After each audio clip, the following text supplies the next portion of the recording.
নমস্কার, আমি মিঠু। শুরু করছি নজরের রাজ্য। 162 দিন পর বিচার পেল তিলোত্তমা। আরজিকর ধর্ষণ খুনের মামলায় দোষী সাব্যস্ত আসামি সঞ্জয় রায়। 9 আগস্টের ঘটনার পর থেকে 5 মাস পরে আরজিকরের রায়।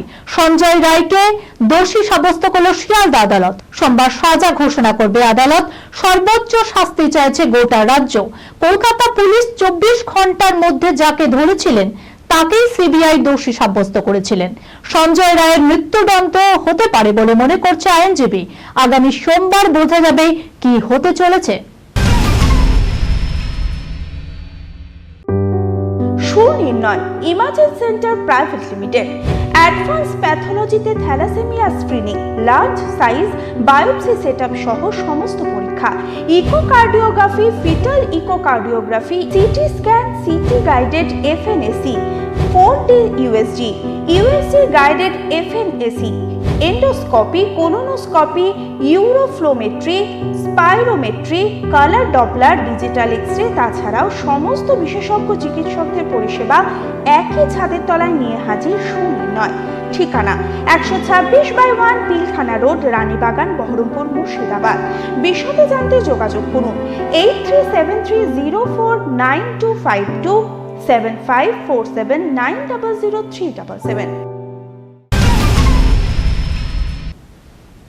উচ্চ প্রাথমিক শিক্ষক নিয়োগের জন্য ফের 1543 জন প্রার্থীকে কাউন্সিলিং এ ডাকল স্কুল সার্ভিস কমিশন বা এসএসসি।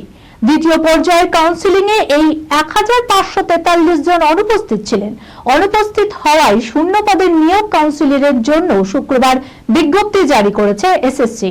জানা গিয়েছে তৃতীয় পর্যায়ের কাউন্সিলিং শুরু হবে আগামী 28 জানুয়ারি থেকে চলবে 31 জানুয়ারি পর্যন্ত।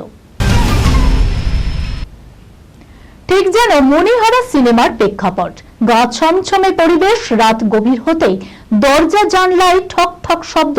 রাতের অন্ধকারে কেউ যেন লাফালাফি করছে। শুধু তাই নয়, জলে ঝাঁপ মারার পাশাপাশি রাস্তাতেও নাকি অশরীরীরা ঘোরাফেরা করছে, কিন্তু কাউকেই দেখা যাচ্ছে না। এমনই সব ভুতুড়ে কাণ্ডে গা ছমছমে আতঙ্কে ভুগছে কালনার বৈদ্যপুর রথতলা এলাকার মানুষজন। গত মাসে পরপর 4 জনের মৃত্যুর পর সন্ধ্যা নামতেই ভূতের আতঙ্ক গ্রাস করেছে সকলকে। এই ঘটনার জেরে গ্রাম থেকে ভূত তাড়াতে অনেকে ওঝা আনারও দাবি তুলেছেন। যদিও এই কুসংস্কারের বিরুদ্ধে রবিবার বিজ্ঞান মঞ্চ ও মহকুমা প্রশাসনের পক্ষ থেকে সচেতনতার প্রচার চালানো হয়। অন্ধকার এলাকায় পুলিশি নজরদারি সহ আলো লাগানোর ব্যবস্থা করা হয়। এই খবরের সঙ্গে শেষ করলাম আজকের নজরের রাজ্য। আপনারা দেখছেন টিভি 24 বাংলা, সংবাদ বিনোদন সারাদিন সারাক্ষণ।